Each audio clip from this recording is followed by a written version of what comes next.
Wall Street has that early summer glow, and 4 other business stories you need to read today. New York will come back. Much of the U.S., including stock traders and your humble CNN business editors, are returning from a 3-day weekend rested, relaxed, and, in Wall Street's case, maybe a little too excited for summer.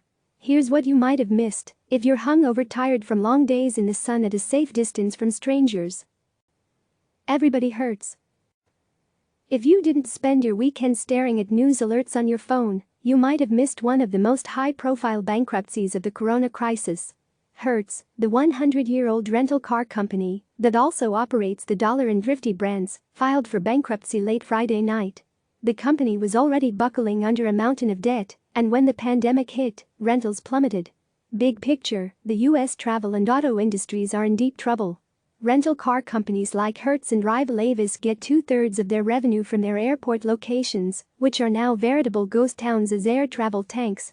None of it is good news for the automakers that sell cars to rental companies and are already struggling to revive production after shutting factories for 2 months. How it might affect you. Rental companies are about to drop thousands of used vehicles on the market, which can be good news and bad for consumers. On one hand, you're more likely to find a good deal on a used car. That could be a lifeline for furloughed or laid-off workers. But it could also reduce the value of trade-ins, which is bad news for new car buyers. And to top it off, Hertz secured millions of dollars in bonuses for executives as it prepared to lay off thousands of workers. That sort of retention bonus is not uncommon, but it's a really bad look right now. Teflon Twitter. Twitter is under pressure to solve its Trump conundrum, but once again it's essentially shrugging at outrageous tweets from the president. The latest scandal involves a series of tweets by President Trump that peddle a baseless, decades-old conspiracy accusing MSNBC's Joe Scarborough of murder. When I say baseless, I mean really lacking any firm ground. The death in question was not a murder, but a tragedy involving a woman who worked for Scarborough and who died in a 2001 accident. The woman's husband is a private citizen, and he sent a personal appeal to Twitter CEO Jack Dorsey to remove the tweets. An ordinary user like me would be banished from the platform for such a tweet, TJ Clusidis wrote in a letter. Twitter is refusing to budge, however, saying the president hasn't violated the company's terms of service. Euphoria, panic, repeat. Deja vu trigger warning. Investors are feeling euphoric about positive results from human trials for a coronavirus vaccine.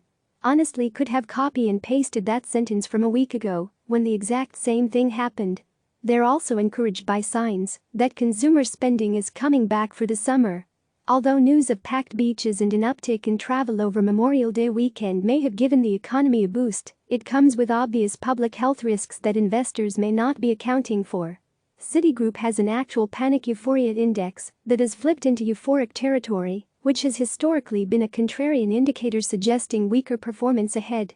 More on what the heck Wall Street is thinking here. Creative survival. Tattoos and manicures simply don't agree with social distancing protocols, so artists are getting creative to stay afloat while their customers stay home. Introducing at-home tattoo kits. Just kidding. CNN Business's Shannon Liao spoke to several hair, nail and tattoo artists about how they're adapting their hands-on businesses to a no-touching world. BRB, hungover till 2024.